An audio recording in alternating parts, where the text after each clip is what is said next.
नमस्कार प्यारे विद्यार्थियों। राजस्थान इतिहास के प्रमुख स्रोत में हम शिलालेख पढ़ रहे थे और 3 क्लास हमने शिलालेखों की ले ली थी। उसी कड़ी में आज हम और अन्य शिलालेखों को पढ़ेंगे। आज हम बड़े ही महत्वपूर्ण शिलालेख पढ़ने वाले हैं और बता दूं आपको, इसके अलावा एक क्लास और मैं शिलालेखों की लूँगा। उसके बाद हम शिलालेख प्रमुख शिलालेखों को पढ़ चुके होंगे और जितने भी कुछ छोटे मोटे शिलालेख बचेंगे उनकी मैं एक आपको पीडीएफ प्रोवाइड करवा दूंगा, मैं टाइप करवा के और आपको पास भेज दूंगा, है ना, टेलीग्राम चैनल पे भेज दूंगा। जो लोग टेलीग्राम से नहीं जुड़े हैं वो वीडियो के डिस्क्रिप्शन में जाके और टेलीग्राम चैनल से जुड़ सकते हैं, या जो कॉर्नर में आपको एक कॉन्टैक्ट नंबर दिख रहा है वो व्हाट्सएप और कॉलिंग दोनों ही है, आप वहाँ भी संपर्क करके और टेलीग्राम चैनल का लिंक मेरे से मांग सकते हैं, ठीक है। और जो विद्यार्थी नए जुड़े हैं उनसे मैं कह दूं वो पहली क्लास से देखना, ताकि आपको अच्छे से समझ में आएगा। कोई भी टॉपिक हो उसकी जब तक हम पृष्ठभूमि नहीं जान लेते तब तक वो टॉपिक हमारे समझ में नहीं आता है ना। तो आप ज़रूर पहली क्लास से देखें और इंडियन हिस्ट्री वाली क्लास भी देखें, आपको बेहद फ़ायदा होगा। मैं बता दूं आपको, ये जो सेशन हमारा चल रहा है, ये जो सेशन क्या सीरीज चल रही है, ये अभी वर्तमान में स्कूल व्याख्याता के एग्ज़ाम को लेकर हम चला रहे हैं। स्कूल व्याख्याता के एग्ज़ाम को टारगेट कर रहे हैं। वैसे राजस्थान इतिहास जो है ये तो एक राजस्थान की कोई सी भी भर्ती हो हर जगह पूछा जाता है, और आजकल प्रश्नों का लेवल जो है वो चाहे कांस्टेबल का हो या प्रोफेसर के एग्ज़ाम दे रहे हो या आरएएस की हो या सब इंस्पेक्टर की हो या सीईटी हो, किसी का भी हो, लेवल सबका इक्वल हो गया। राजस्थान इतिहास में तो सबका इक्वल हो गया। ऐसे ऐसे सवाल पूछे जाते हैं कांस्टेबल में जो प्रोफेसर की तैयारी करने वाले से भी नहीं होते, है ना। इसलिए फुल डिटेल से पढ़ना चाहिए। कोई भी टॉपिक को ऐसा पढ़ो कि उसके बाद उसको पढ़ने की आवश्यकता नहीं रहे, चाहे हम एग्जाम कांस्टेबल का दें, सीईटी का दें या प्रोफेसर का दें या आरएएस का दें। फुल डिटेल में एक बार नोट्स बना के पढ़ दो, बस किस्सा खत्म। फिर बार बार जो एग्जाम देने जाओ उन्हीं नोट्सों को पढ़ के एग्जाम देने चले जाओ बस। तो उस लेवल के नोट्स हम बना रहे हैं, तो आपको किसी प्रकार की चिंता नहीं करनी है इसके बाद, है ना। राजस्थान इतिहास की चिंता खत्म। आज के बाद आपको ना तो किसी कोचिंग की आवश्यकता पड़ेगी ना किसी पुस्तक की आवश्यकता पड़ेगी। अपने नोट्सों को पढ़ो, एग्जाम दे के आ जाओ, चाहे आप आरएस का दो, सीईटी का दो, चाहे आप प्रोफेसर का दो, है ना। इसलिए मस्त होकर पढ़ाई करो। और आज के हम प्रमुख शिलालेख पढ़ रहे थे विद्यार्थियों। हम क्या पढ़ रहे थे? प्रमुख शिलालेख पढ़ रहे थे। तो प्रमुख शिलालेख में आज हम पढ़ेंगे, आज का पहला शिलालेख होगा चीरवा का शिलालेख, है ना। चीरवा शिलालेख काफी चर्चा में रहा है ये शिलालेख पिछले 5-7 साल से। 1273 ईस्वी का ये शिलालेख है और चीरवा गांव उदयपुर से ये हमें मिलता है। उदयपुर से मिला है ना। चीरवा गांव उदयपुर से मिला है। पिछली कई एग्जामों में ये चर्चा का विषय रहा है विद्यार्थियों, लगातार यहाँ से सवाल पूछे गए हैं, इसलिए मैं जो है इस शिलालेख को लेकर आया हूँ। और देखिए इसके बारे में क्या क्या जानकारी हमें मिलती है। बड़ी गजब जानकारी यहाँ से हमें मिलती है। इसको जो लिखने वाले थे, यानी कि इसके जो रचयिता थे वो रत्नप्रभ सूरी थे और चित्तौड़ में रहते हुए यह शिलालेख लिखा गया था। कहाँ रहते हुए लिखा गया था? चित्तौड़ में रहते हुए। जबकि मिला कहाँ है? उदयपुर में मिला है। प्यारे विद्यार्थियों, यहाँ कन्फ्यूजन बड़ा विद्यार्थियों के सामने आ जाता है। ये सवाल जिस दिन पूछ लिया ना कि चीरवा का शिलालेख कहाँ रहते लिखा गया था, तो लोग अधिकांशतः उदयपुर की ओर चले जाएंगे। उदयपुर नहीं जाना है, वहाँ ऐसी स्थिति में चित्तौड़ जाना है।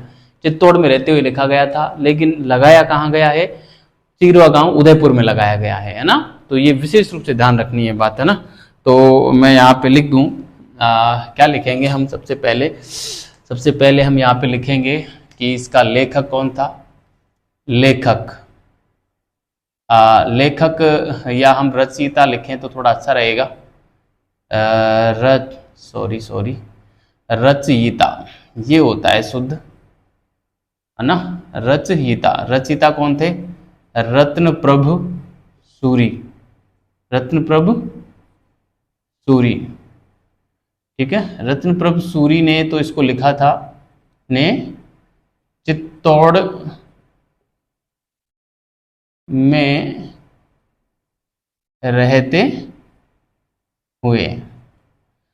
में रहते हुए इसकी रचना की, ठीक है। और इसे जो लिपिबद्ध किया, लिपि यानी लिपिबद्ध जो किया वो था पाशरुचंद्र, है ना। लिपिबद्ध करने वाले कौन थे? लिपिबद्ध, है ना। लिपिबद्ध किसने किया? पाशरुचंद्र ने किया। पाशरुचंद्र ने इसे लिपिबद्ध किया, ठीक है। पाशरुचंद्र ने लिपिबद्ध किया। इसके अलावा हम बात करें इसकी तो इसको खोदने वाले जो थे वो केली सिंह थे। खोदने वाले कौन थे? केली सिंह। पत्थर पे जो खोदते थे ना, वो खोदने का काम जो किया, खोदने वाले, खोदने वाले पत्थर पे ये जो खुदाई का काम किया, इसको लिखने के लिए जो खुदाई की वो केली सिंह ने की, है ना। किसने की? केली सिंह ने की खुदाई। और दीवार में लगाने का काम जो किया, फिर उस पत्थर को दीवार में लगाया। दीवार में जो लगाया था विद्यार्थियों, वो लगाया था देलहण ने लगाया था ना, देलहण। दीवार में लगाने का काम जो किया था वो देलहण ने किया, है ना। तो इस प्रकार से ये चारों फैक्ट आपको विशेष रूप से ध्यान रखने हैं। रचयिता का नाम आए रत्न प्रभु सूरी, लिपिबद्ध करने का काम किया पार्श्वनाथ ने, और खोदने वाले केली सिंह थे, और दीवार में लगाने वाले देलहण थे, ठीक है। जो भी पूछे विशेष रूप से ध्यान रखना पूछा क्या गया है, उस हिसाब से आपको यहाँ से जवाब देना है। ध्यान रखना ये सवाल ऐसे मिलान करने के लिए भी आ सकता है, क्योंकि 4 नाम है।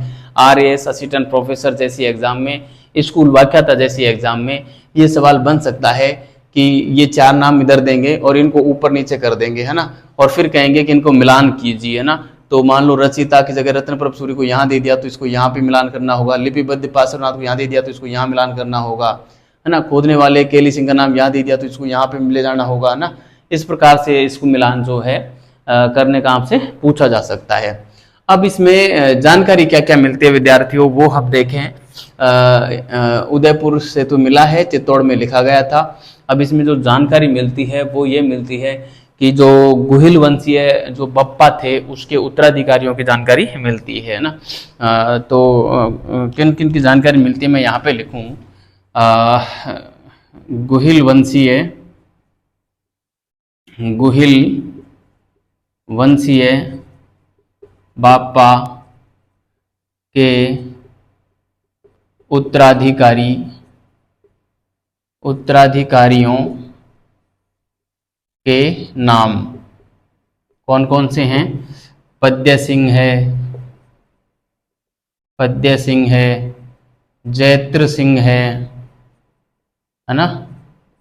पद्य सिंह, जैत्र सिंह, सॉरी, तेज सिंह, है ना। पद्य सिंह, जैत्र सिंह, तेज सिंह और समर सिंह का नाम मिलता है ना। समर सिंह का नाम मिलता है ना। ये नाम मिलते हैं इसमें। गुहिल वंश बापा के उत्तराधिकारियों के नाम पद्य सिंह है, जैत्र सिंह है, तेज सिंह है, समर सिंह है, इनका नाम मिलता है। इसके अलावा यहाँ पे हमको भूताला युद्ध की जानकारी मिलती है। भूताला युद्ध, है ना। हम जब गुहिल वंश का इतिहास पढ़ेंगे तब मैं आपको बताऊंगा कि भूताला युद्ध जो था इल्तुतमिश और जैत्र सिंह के बीच हुआ था, जिसमें इल्तुतमिश तो अपनी विजय की बात करता है, जैत्र सिंह अपनी विजय की बात करता है, लेकिन इतना जरूर है कि उसने जो गुहिल वंश की राजधानी हुआ करती थी उस समय नागदा, उसको नष्ट भ्रष्ट कर दिया था इल्तुतमिश ने, और जैत्र सिंह ने फिर जाके चित्तौड़ को पहली बार राजधानी बनाया। इसलिए गुहिल वंश की पहली बार चित्तौड़ को राजधानी बनाने वाले शासक कौन थे?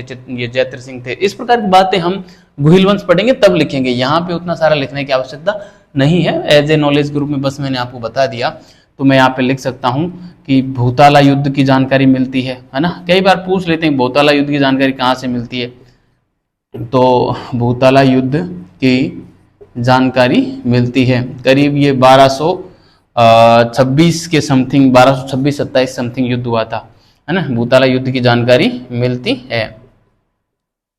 आप निश्चिंत रहें, जब मैं जैत्र सिंह को पढ़ाऊंगा तब इस युद्ध के बारे में डिटेल से चर्चा करेंगे, ठीक है। अभी यहाँ पे हम चीरवा शिलालेख पढ़ रहे हैं, न कि भूताला युद्ध, है ना, बस इसलिए मैं शॉर्ट में करवा रहा हूँ।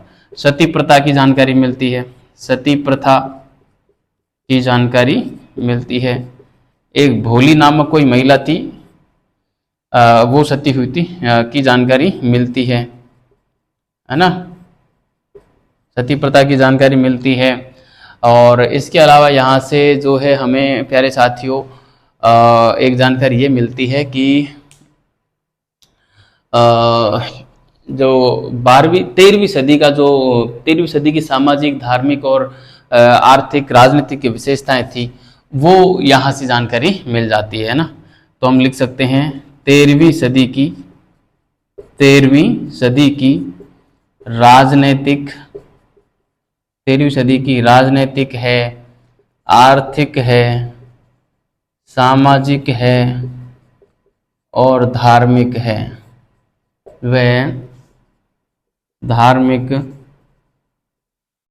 स्थिति की जानकारी मिलती है, धार्मिक स्थिति की जानकारी मिलती है ना। ये हो गया यहाँ से 13वीं सदी की लिखूंगा, 13वीं सदी की राजनीतिक, आर्थिक, सामाजिक व धार्मिक स्थिति की जानकारी मिलती है।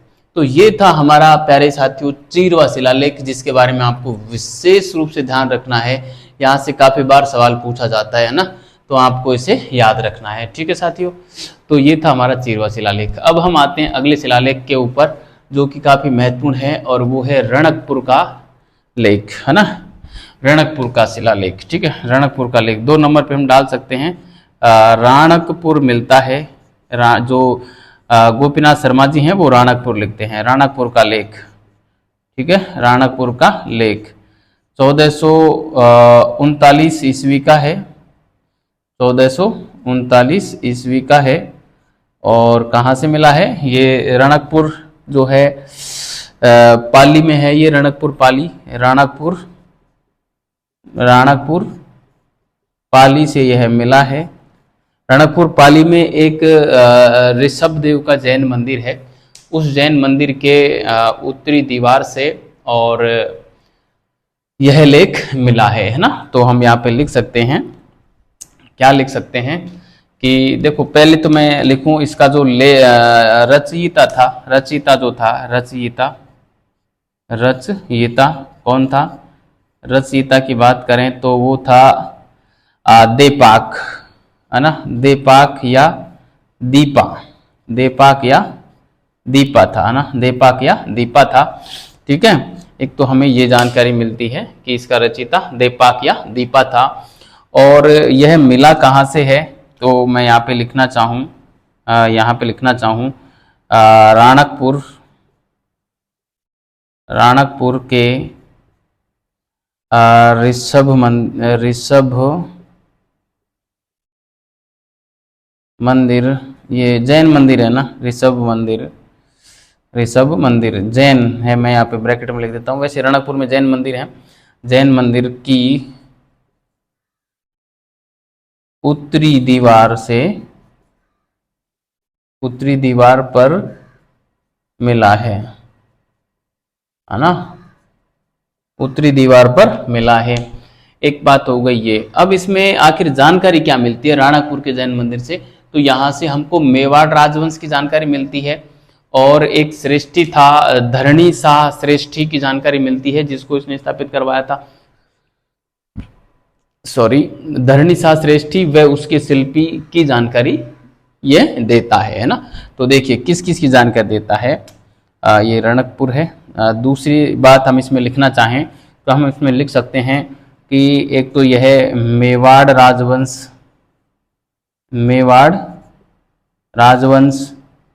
है ना, और एक धरणी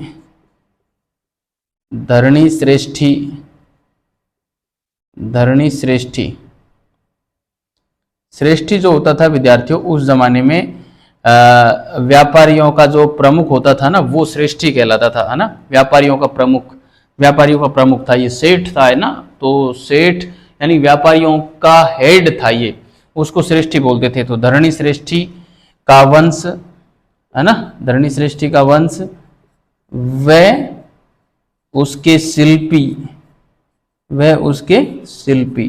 ये धरणी सेठ का शिल्पी कौन था, देपाक, है ना, की जानकारी मिलती है, की जानकारी मिलती है ना, इनकी जानकारी जो है वो मिलती है इससे। इसके अलावा इसमें बड़ी दिलचस्प बातें, दो बड़ी ही जो है गलत बातें मिलती हैं, क्योंकि अन्य साहित्य उनको गलत सिद्ध करते हैं। वो क्या बातें हैं? एक बात तो इसमें लिखी गई है कि जो गुहिल वंश के शासक थे बप्पा रावल, उसका पुत्र बताया है गुहिल को, जबकि गुहिल उसका पुत्र नहीं था ना। और एक बात बताई गई है इसमें कि बप्पा रावल और जो काल भोज थे वो अलग अलग व्यक्ति थे, ऐसा बताया गया है, जबकि वो दोनों एक ही व्यक्ति थे, है ना। बप्पा रावल और काल भोज अलग अलग नहीं थे, एक ही व्यक्ति थे, है ना। तो ये, लेकिन इस प्रशस्ति में बप्पा रावल और काल भोज को अलग अलग बताया गया है और गुहिल को बप्पा रावल का पुत्र बताया गया है। ये दो बातें यहाँ पे ऐसी मिलती हैं जो कि अन्य जो जितने भी स्रोत हैं वो इसको, इन बातों को काटते हैं, इन बातों को गलत ठहराते हैं ना। तो ये बात हम यहाँ पे लिखेंगे। इसमें क्या जानकारी मिलती है? एक तो ये जानकारी मिलती है कि गुहिल को बापा का पुत्र बताया है, पुत्र बताया गया है, जो कि गलत है, जो कि गलत है ना। मतलब गलत बात है, मतलब गुहिल बापा का पुत्र नहीं था। ये बात हमें विभिन्न स्रोतों से और क्रॉस वेरीफाई होती है, क्योंकि जब हम गुहिल पढ़ेंगे ना, गुहिल वंश पढ़ेंगे, तब मैं आपको बताऊंगा गुहिल कौन था, बापा कौन था, उसके बारे में हम विस्तार से चर्चा करेंगे। यहाँ पे हम विस्तार से चर्चा नहीं करेंगे क्योंकि हम लेख पढ़ रहे हैं न कि वंश, है ना।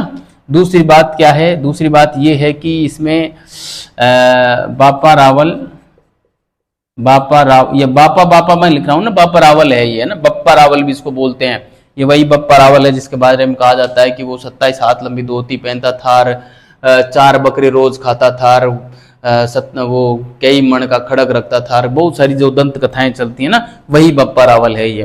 बप्पा रावल व काल भोज को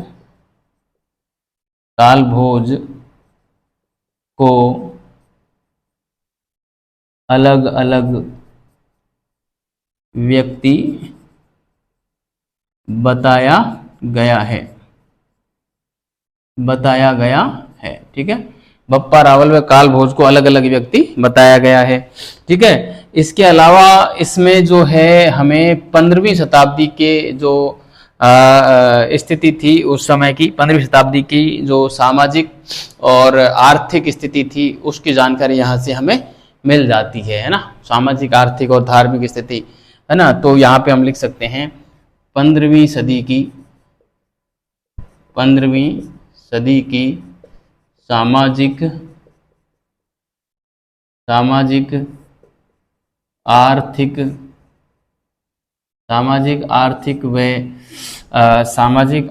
व धार्मिक स्थिति की जानकारी मिलती है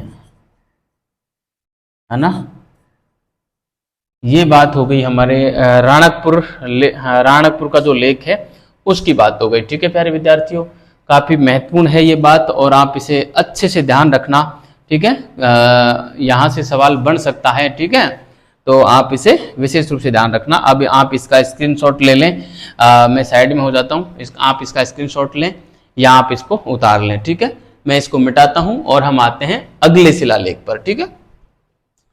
अगला जो शिलालेख होगा विद्यार्थियों वो होगा हमारा क्या नाम से हम पढ़ लेते हैं अब कीर्ति स्तंभ प्रशस्ति पढ़ लेते हैं। जो चित्तौड़गढ़ में जो कीर्ति स्तंभ है उसके ऊपर, उसके स्तंभों पर जो है हमें ये एक प्रशस्ति लिखी मिलती है जिसे हम कीर्ति स्तंभ प्रशस्ति कहते हैं, है ना। क्या कहते हैं? कीर्ति स्तंभ प्रशस्ति कहते हैं। और ऐसा माना जाता है कि यह कीर्ति स्तंभ के 8 स्तंभों पर थी, लेकिन उनमें से केवल 2 स्तंभ ही हमें उपलब्ध होते हैं, बाकी के नष्ट हो गए हैं। तो आइए हम आज का तीसरा लेख पढ़ते हैं, कीर्ति स्तंभ प्रशस्ति। कीर्ति स्तंभ प्रशस्ति, है ना। कीर्ति स्तंभ प्रशस्ति ये 1460 ईस्वी की है साथियों। कई जो किताबें हैं वो 1440 से और 1448 ईस्वी का समय भी लिखती हैं, लेकिन आप 1460 ही इसका सही माने, क्योंकि इस प्रशस्ति के अंदर जो समय लिखा मिलता है विद्यार्थियों, वो जो समय हमें मिलता है वो इसका जो मिलता है विक्रम संवत 1517 मिलता है। विक्रम संवत 1517 मार्गशीर्ष कृष्ण पंचमी मिलता है, और उस हिसाब से यदि हम इसका समय निकालें तो 3 दिसंबर 1460 निकल के आता है ना। तो हमें उतना डिटेल में 3 दिसंबर लिखने की आवश्यकता नहीं है। वैसे आप कहेंगे तो मैं लिख दूंगा कि ये जो खुद प्रशस्ति है, इस असल प्रशस्ति में जो समय लिखा है वो लिखा है इसका विक्रम संवत 1517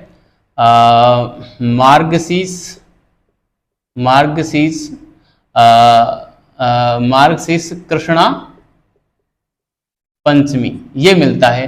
तो इसके आधार पे गोपीनाथ शर्मा जी क्या तारीख निकालते हैं इसकी, जो निकालते हैं वो निकालते हैं 3 दिसंबर 1460 ईस्वी निकालते हैं। इस प्रकार की इसकी डेट मिलती है। तो मुझे नहीं पता 1440 से 1448 कई किताबें कैसे लिख देती हैं।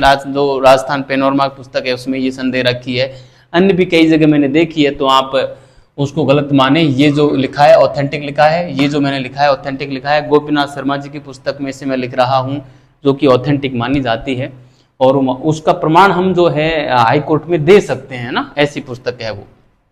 अब आइए इसमें देखो, ये जो कीर्ति स्तंभ है चित्तौड़गढ़ का, उसके स्तंभों पर यह लिखी हुई मिली है ना। तो कहाँ से मिली है ये कीर्ति स्तंभ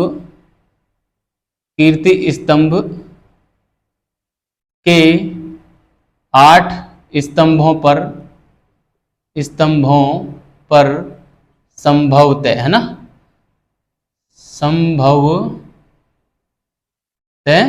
यह लिखी गई थी। संभवतः 8 स्तंभों पर लिखी गई थी, मतलब है ना, लिखी गई थी, मगर वर्तमान में 2 स्तंभ ही उपलब्ध हैं। 2 स्तंभ ही उपलब्ध हैं।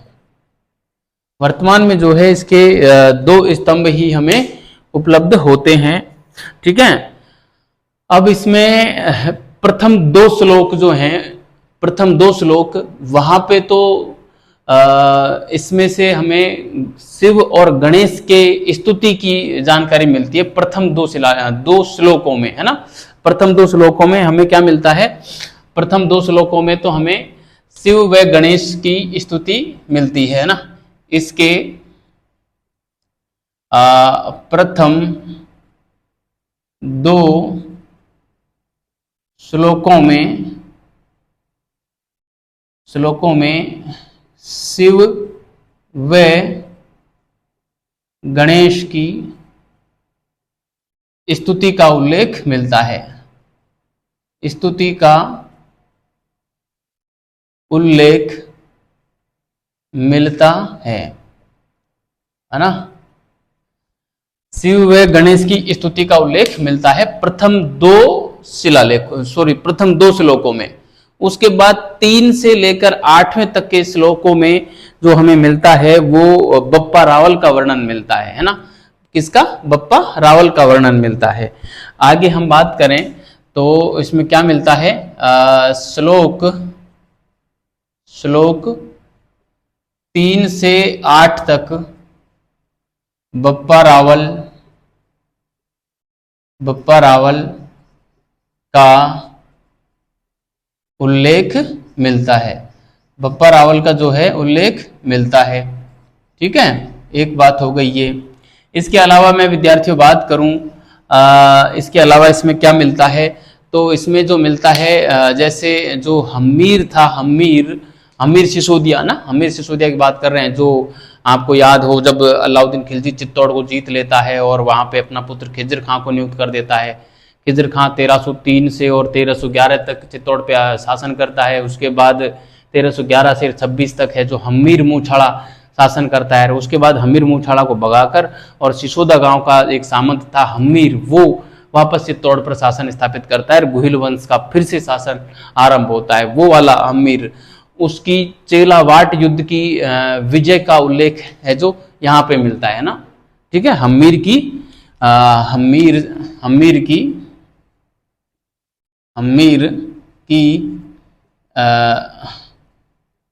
चेलावाट विजय की जानकारी मिलती है, विजय की जानकारी मिलती है ना। ठीक है, हमीर की चेलावाट विजय की जानकारी मिलती है। एक बात हो गई है। इसके अलावा हमीर के बाद हम बात करें तो खुम्माण की जानकारी मिलती है ना।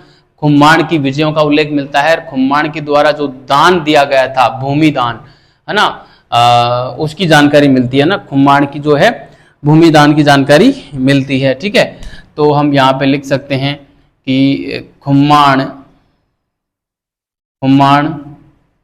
की विजय की जानकारी, व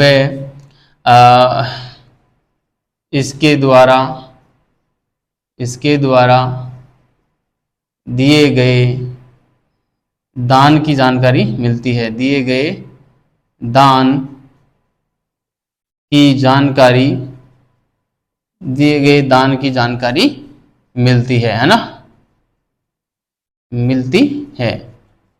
इसके द्वारा दिए गए दान की जो जानकारी है वो हमें यहाँ पे मिल जाती है। ठीक है, और इसमें जो हमें मिलता है साथियों वो हमीर हो गया, खुम्माण हो गया। इसके बाद हमें जो खेता था, राणा खेता ने अमी शाह व रणमल को पराजित किया था, उसकी जानकारी भी यहाँ पर हमको मिलती है ना। तो हम वो भी लिखेंगे यहाँ पे कि राणा खेता की, है ना, राणा खेता की अमी शाह व रणमल को पराजित करने की जानकारी मिलती है, पराजित करने की जानकारी मिलती है। ठीक है, सॉरी, राणा खेता की अमी शाह व रणमल को पराजित करने की जानकारी मिलती है। ये रणमल मारवाड़ का शासक था, वो भी हम बताएंगे रणमल की क्या कहानी है, रणमल और हंसाबाई वाली कहानी। और वो मतलब एक बुढ़ी उम्र में लाखा के साथ शादी करना, है ना, बुढ़े के साथ अपनी बहन की शादी कर दी थी, वो सब कुछ जानकारी हम जब पढ़ेंगे ना गुहिल वंश का इतिहास और राठौड़ों का इतिहास, तब हम इनके बारे में विस्तार से चर्चा करेंगे, इसका विस्तार से चर्चा करेंगे। ठीक है, इसके अलावा मोकल की जानकारी मिलती है यहाँ से, है ना, मोकल की जानकारी मिलती है। ठीक है, मोकल की जानकारी मिलती है। ये मोकल वही राणा लाखा और रणमल की बहन हंसाबाई के संयोग से और ये मोकल का जन्म हुआ था की जानकारी मिलती है। ठीक है, एक बात हो गई है। इसके अलावा मैं बात करूं तो यहाँ पे महाराणा कुंभा जो है, कुंभा के बारे में विस्तृत चर्चा यहाँ पे है, जो उसकी विरुद्धों की और उसकी विजयों की जानकारी भी हमें मिल जाती है ना। कुंभा की जो विजयें थी, है ना, और साहित्यिक जो कार्य थे कुंभा के, उसकी भी जानकारी हमें यहाँ से मिल जाती है। ठीक है, तो मैं थोड़ा सा पेन चेंज किया है, आप थोड़ा सा कंफ्यूज ना हो, इसी श्रेणी में हम लिख रहे हैं, है ना। तो यहाँ पे मैं लिख सकता हूँ कुंभा की उपलब्धियों की जानकारी मिलती है ना, कुंभा की उपलब्धियों की जानकारी मिलती है ना, उपलब्धियों की जानकारी मिलती है। अब क्या क्या उपलब्धियां थी वो मैं यहाँ पे बताऊं आपको। तो एक तो इसकी उपाधियां मिलती हैं, है ना, उपाधियां मिलती हैं, उपाधियां विजयों, है ना, उपाधियां विजयों व इसके कला प्रेम की जानकारी मिलती है, वह इसके कला प्रेम की जानकारी मिलती है, वह इसके कला प्रेम की जानकारी मिलती है। ठीक है, इसके कला प्रेम की जानकारी हो गई। ठीक है साथियों, इसके अलावा यहाँ से जो हमें जानकारी मिलती है वो 15वीं सदी की जो सामाजिक, आर्थिक, धार्मिक और राजनीतिक स्थिति थी उसके बारे में विस्तृत से चर्चा की गई है। इसके अलावा मैं बात करूं चित्तौड़गढ़ और कुंभलगढ़ और अचलगढ़। चित्तौड़गढ़ के अंदर कीर्ति स्तंभ है ना, तो कीर्ति स्तंभ तो विशेष रूप से है ही। तो चित्तौड़गढ़, कुंभलगढ़ और अचलगढ़ के अंदर जो प्रतिष्ठियां की गई थी उनकी तिथियां मिलती है ना, प्रतिष्ठाएं जो स्थापित की गई थी उनकी जो है तिथियां मिलती हैं ना। तो हम यहाँ पे लिख सकते हैं एक बात और कि क्या लिख सकते हैं, चित्तौड़गढ़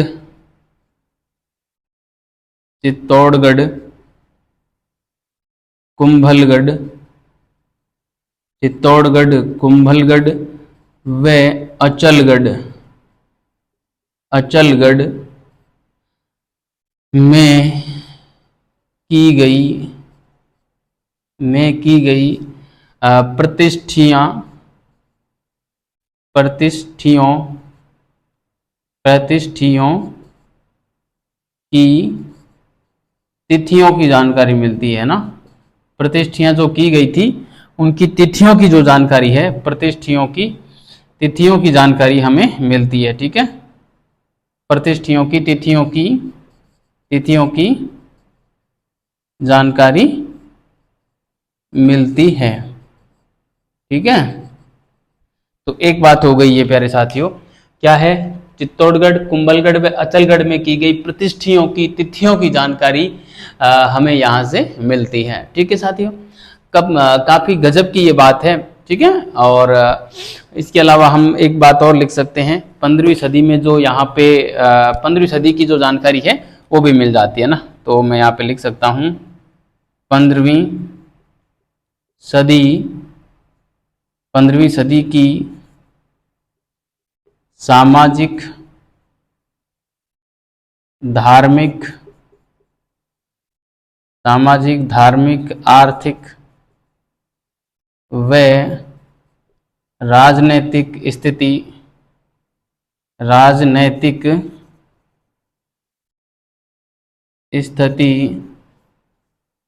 की जानकारी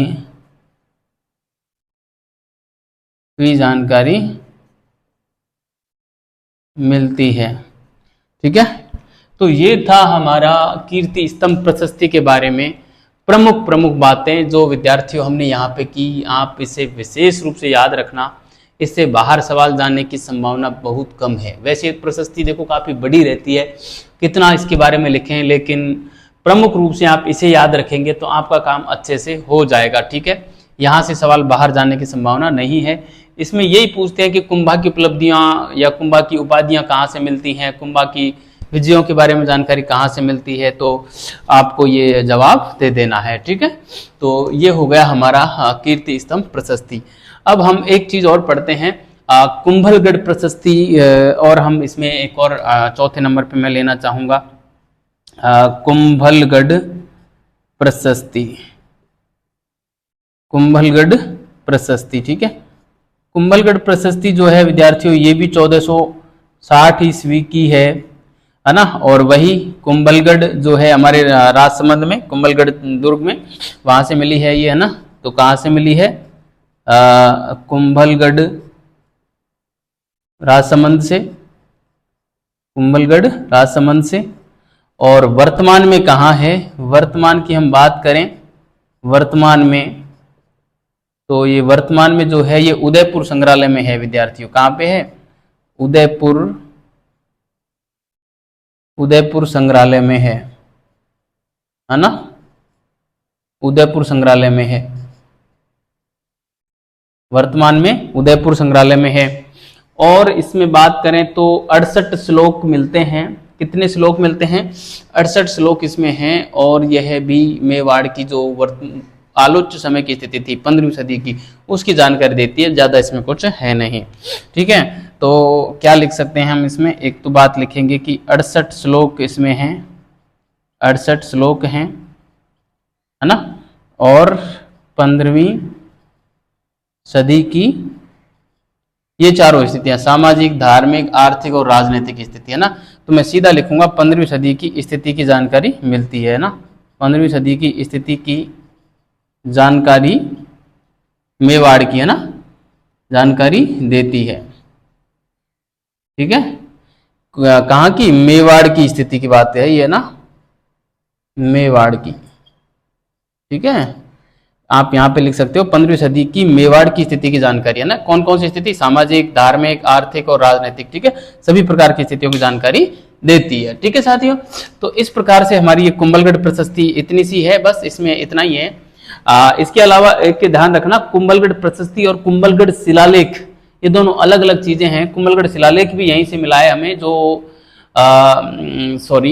कुंभलगढ़ शिलालेख जो मिला है वो कुंभलगढ़ दुर्ग के अंदर जो कुंभ श्याम मंदिर या जो मामादेव कुंड है वहां से मिला है ना। मामादेव जो मंदिर है, कुंभ श्याम मंदिर या मामादेव मंदिर भी उसको कहते हैं। मामादेव तालाब भी है वहां पे है ना, इसलिए थोड़ा सा आप कंफ्यूज ना हो। ठीक है, तो हम अगली स्लाइड पे आते हैं और फिर बात करते हैं। ठीक है, कुंभलगढ़ प्रशस्ति और कुंभलगढ़ शिलालेख अलग अलग हैं, आप ध्यान रखना। दोनों की सन एक ही है, 1460, और दोनों मिलती भी कुंभलगढ़ के दुर्ग से हैं। ठीक है, दोनों में वैसे जानकारी भी जो है हमें मेवाड़ की मिलती है, महाराणा कुंभा के बारे में जानकारी मिलती है, और भी हम देखेंगे, देखिए क्या क्या जानकारी मिलती है। तो हम आते हैं, इसको मिटा के 5वें नंबर पे डालते हैं कुंभलगढ़ शिलालेख। ठीक है, आप इसका स्क्रीनशॉट ले लीजिए। ठीक है, तो आइए साथियों 5 नंबर पे आप डाल दीजिए कुंभलगढ़ शिलालेख। काफी महत्वपूर्ण है ये शिलालेख, इसमें 2-3 बातें हमें काफी ठीक मिलेंगी जो कि एग्जाम में अक्सर पूछी गई हैं और आगे भी पूछे जाने की संभावनाएं रहती हैं। आप उन्हें विशेष रूप से ध्यान रखें साथियों। और 5 नंबर पे आप डाल दें हेडिंग कुंभलगढ़ शिलालेख, है ना। कुंभलगढ़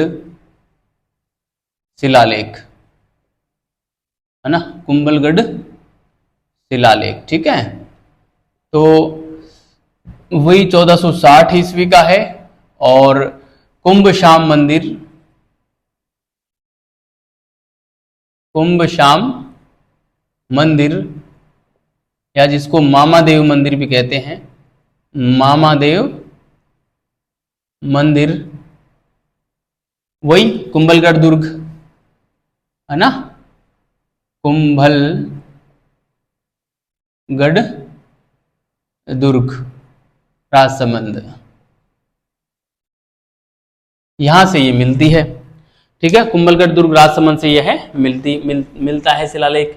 ठीक है, अब इसके बारे में क्या प्रमुख बातें हैं कुंभलगढ़ के बारे में। एक तो इसका लेखक जो था वो महेश भट्ट था, हीराचंद ओझा के अनुसार, जबकि गोपीनाथ शर्मा जी इसको जो लेखक है वो कान्य व्यास को बताते हैं ना, कान्य व्यास को बताते हैं। तो मैं यहाँ पे सबसे पहले लेखक के बारे में लिखना चाहूंगा। इसका जो रचयिता जो था,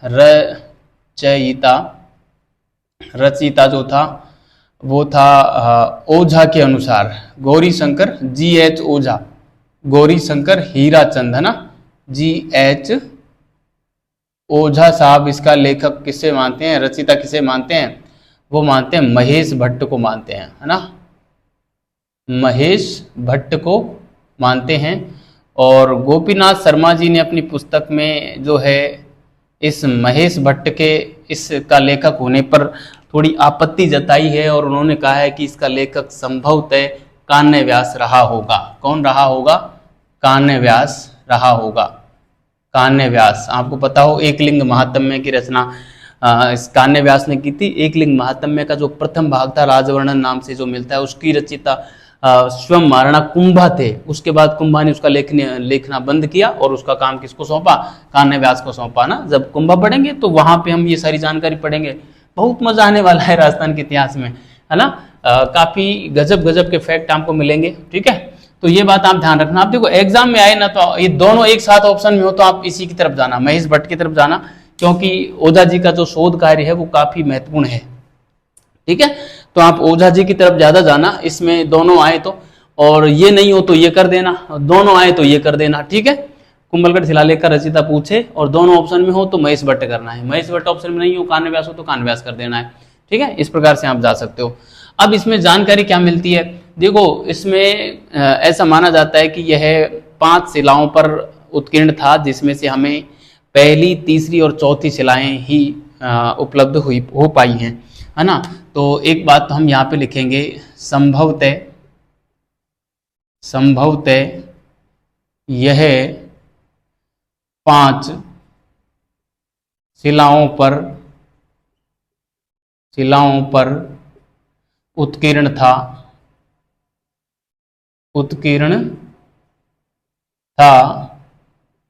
मगर हमें केवल 1, 3 व 4 शिलाएं ही मिली हैं, शिलाएं ही उपलब्ध हो पाई हैं, है ना। 1, 3 व 4 शिलाएं ही उपलब्ध हो पाई हैं। इसके अलावा इसकी जो दूसरी शिला है, दूसरी शिला की 6 पंक्तियां भी हमें मिलती हैं ना, दूसरी शिला की 6 पंक्तियां ही हमें मिलती हैं। और उन पंक्तियों में चित्तौड़ की विभिन्न स्थितियों की हमें जानकारी जो है वो मिल जाती है। जैसे चित्तौड़ तालाब की बात की गई है, और चित्तौड़ दुर्ग की बात की गई है, और चित्तौड़ के अंदर जो विष्णु तीर्थ स्थल है, वैष्णव धर्म से संबंधित या विष्णु के जो मंदिर हैं, उनकी जानकारी हमें दूसरी शिला से मिलती है, दूसरी शिला की कुछ पंक्तियों से जो है वो मिलती है। ठीक है, तो पहली शिला में क्या मिलता है? पहली शिला में हमें चित्तौड़ की भौगोलिक स्थिति और उस जमाने का जनजीवन अर्थात सामाजिक स्थिति, और उस जमाने की जो तीर्थ स्थान वगैरह थे अर्थात धार्मिक स्थिति की जानकारी यह देता है ना। तो हम यहाँ पे लिख सकते हैं कि प्रथम, ये जो मैंने लिखा है ना प्रथम शिला पर, तो मैं यहाँ पे लिखूं प्रथम शिला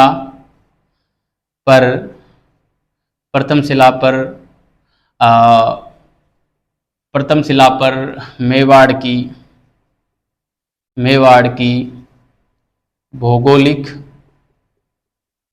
भौगोलिक और सामाजिक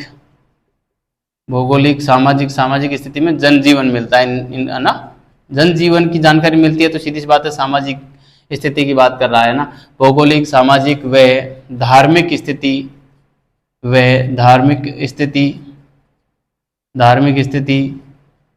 की जानकारी मिलती है ना। धार्मिक स्थिति की जानकारी मिलती है। ठीक है साथियों, तो प्रथम शिला पर मेवाड़ की भौगोलिक, सामाजिक व धार्मिक स्थिति की जानकारी मिलती है। इसके अलावा हम बात करें तो इसकी जो दूसरी शिला है उससे हमें, है ना, दूसरी शिला के कुछ अंक ही है ना। आप कंफ्यूज ना हो, आप कहीं ये सोचो कि सर दूसरी शिला तो मिली नहीं, आपने तो 1, 3, 4 की बात की है, फिर दूसरी शिला कहाँ से आ गई ना। इसकी 6 पंक्तियां मिली हैं। दूसरी शिला पर हमें ऐसा लिखा मिलता है ना, दूसरी शिला पर हमें चित्तौड़ ताल, है ना, चित्तौड़ ताल यानी चित्तौड़ का कोई तालाब रहा होगा, चित्तौड़ ताल, चित्तौड़ दुर्ग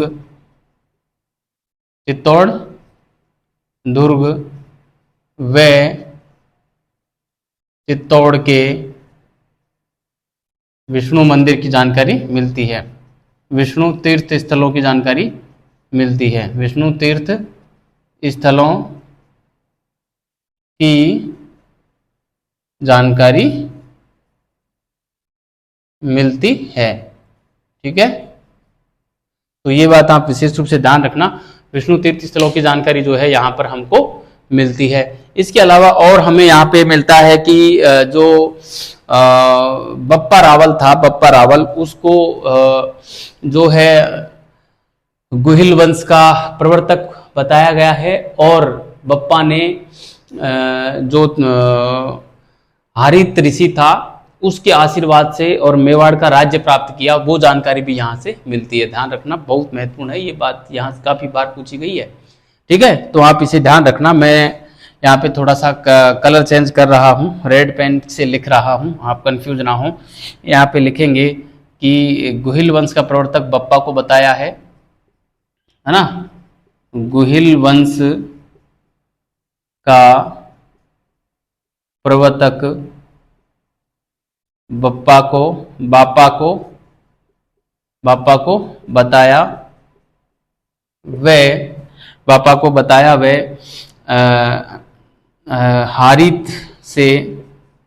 हारित के आशीर्वाद से मेवाड़ राज्य प्राप्त करने की बात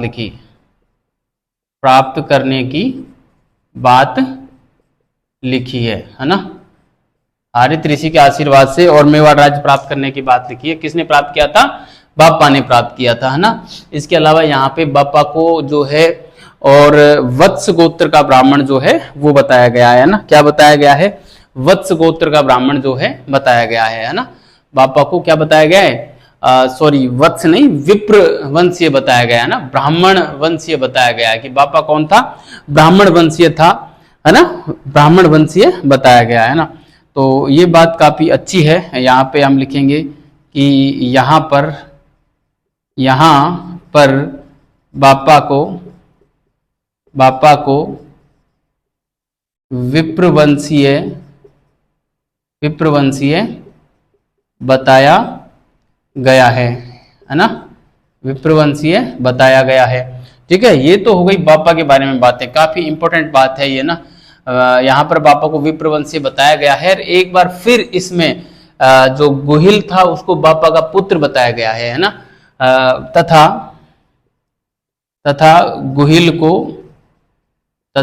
गुहिल को बापा का पुत्र बताया गया है। बापा का पुत्र बताया गया है ना। बापा का जो पुत्र है वो बताया गया है। तो ये बात हो गई यहाँ पे। ठीक है, इसके अलावा यहाँ से हमें जो महाराणा कुंभा है उसकी जो उपलब्धियां हैं उनकी जानकारी मिलती है, चाहे वो साहित्यिक क्षेत्र की हो, है ना, चाहे वो उसकी विजय हो या उसकी उपाधियां हो, है ना। तो हम यहाँ पे लिख सकते हैं, यहाँ से हमें कुंभा की उपलब्धियों की जानकारी मिलती है ना। उपलब्धियां में क्या क्या आएंगी? हम लिख सकते हैं उसकी उपाधियां, विरुद्ध, है ना, उपाधियों को विरुद्ध भी लिखते हैं, विरुद्ध, है ना, उपाधियां, विजय व कला प्रेम में उसका साहित्य, स्थापत्य, संगीत सब आ जाता है ना। कला प्रेम की जानकारी मिलती है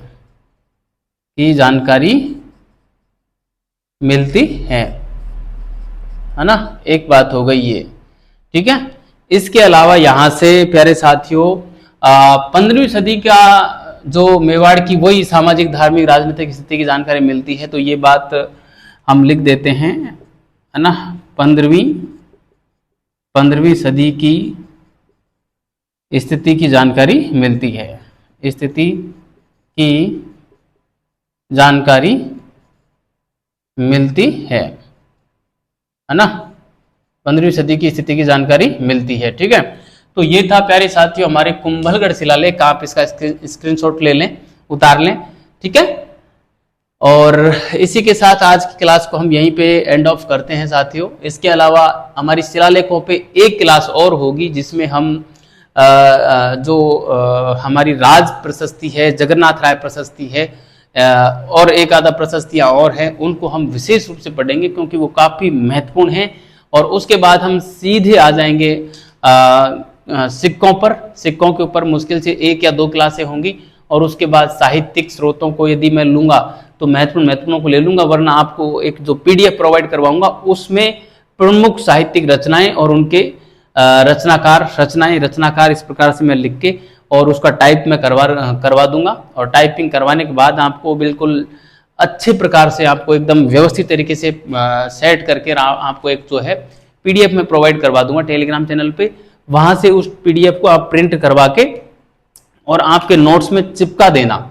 आपको चिपकाना ही होगा वहां पे, है ना, वरना आप उसको पढ़ नहीं पाओगे बार बार। ठीक है, तो इस प्रकार से ये टॉपिक हमारा पूरा हो जाएगा। यदि हम देखो साहित्य की क्लास हम लेने लगे ना तो इतना विशाल साहित्य है कि हमारी ये क्लासेज जो है ना 15-20 क्लासों में भी पूरा नहीं होगा ये पहला पहला चैप्टर ही, है ना। इसलिए हम इसको एक पीडीएफ के रूप में मैं आपको दे दूंगा, और उसके बाद हम जब जब हम इतिहास को पढ़ेंगे, जब जब हम जैसे हम मान लो कुंभा पढ़ रहे हैं तो कुंभा के काल के जो दरबारी थे, मंडन था, है ना, मंडन ने कौन कौन सी रचनाएं लिखी, है ना, उसको पढ़ लेंगे, है ना। तो मंडन के पुत्र थे, उन्होंने कौन कौन सी रचनाएं की, तो वो वहां पढ़ लेंगे, उसमें क्या क्या लिखा है वो सब वहां पढ़ेंगे, है ना। यहाँ पे हम शॉर्ट में पढ़ते हुए आगे बढ़ जाएंगे। ठीक है, तो बहुत बहुत धन्यवाद विद्यार्थियों, अच्छे रहिए, मस्त रहिए और पढ़ते रहिए।